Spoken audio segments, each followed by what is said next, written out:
राजस्व मंत्री चंद्रशेखर बावनकुले ने अपनी प्रतिक्रिया दी है। उन्होंने प्रतिक्रिया देते हुए कहा कि मुख्यमंत्री देवेंद्र फडणवीस ने भाजपा बैठक में स्पष्ट किया कि किसानों को दिवाली से पहले राहत पैकेज का लाभ मिलेगा।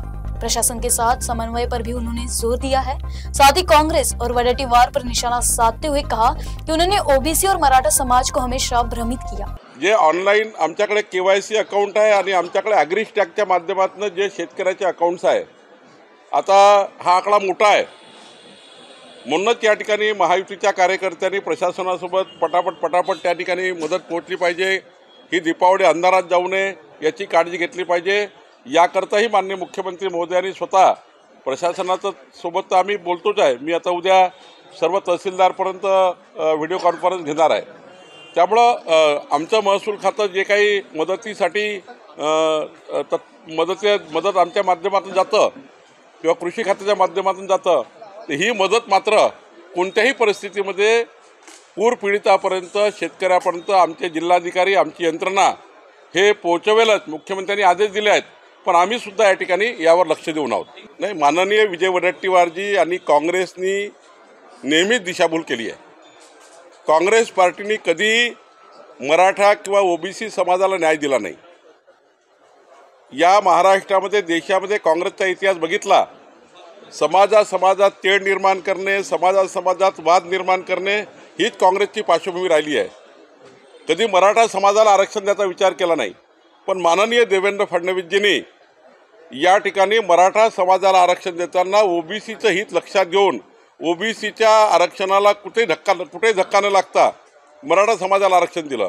आणि जे वडेट्टीवार सांगतात आहे, वडेट्टीवारनी स्वतः मराठवाड्यामध्ये जरांगेच्या आंदोलनामध्ये जो व्हिडिओ आपण बघितला, तुम्हीही बघितला आहे, त्यांनी तर स्पष्टच केलं होतं।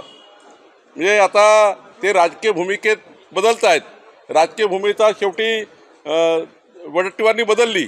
त्यावेळीच तसे म्हणाले होते की मराठा समाजाला ओबीसीतनं आरक्षण द्या, पण माननीय मुख्यमंत्र्यांनी मराठा समाजाला वेगळं आरक्षण दिलं, 10% ईडब्ल्यूचं आरक्षण मिळालं।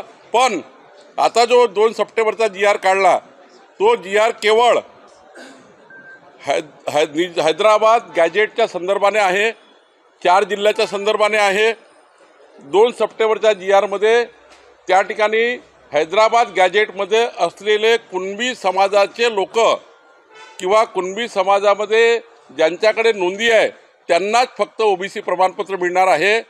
कुठलंही खोटं प्रमाणपत्र, बनावट प्रमाणपत्र चालणार नाही। आणि कुठल्याही अधिकाऱ्यांनी, कुठल्याही प्रांताधिकाऱ्यांनी किंवा तो जो तहसीलदार आहे त्यांची जबाबदारी फिक्स होणार आहे। खोटं सर्टिफिकेट दिलं तर त्या ठिकाणी त्या हैदराबाद गॅजेटच्या माध्यमातून हैदराबाद गॅजेटमधला कुणबी समाज या ठिकाणी तेवढाच त्या ठिकाणी या 2 सप्टेंबरचा GRचा संदर्भ आहे।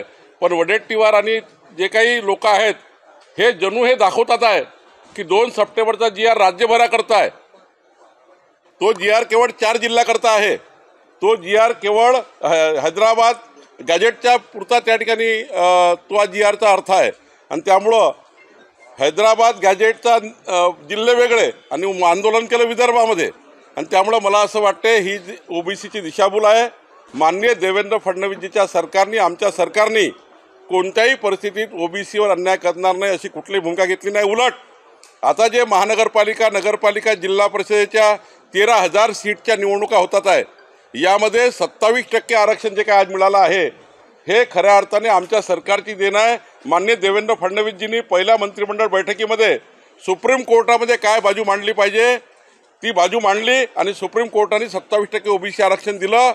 उलट उद्धव ठाकरेच्या काळात आणि वडेट्टीवार ओबीसी मंत्री असताना त्या काळामध्ये ओबीसीचं आरक्षण केलं होतं। उद्धव ठाकरेच्या सरकारने ओबीसी आरक्षण घालवलं। आमच्या देवेंद्र फडणवीसजीच्या सरकारने आणि देवेंद्र फडणवीसजींनी ओबीसी आरक्षण परत आणण्याचं काम केलं।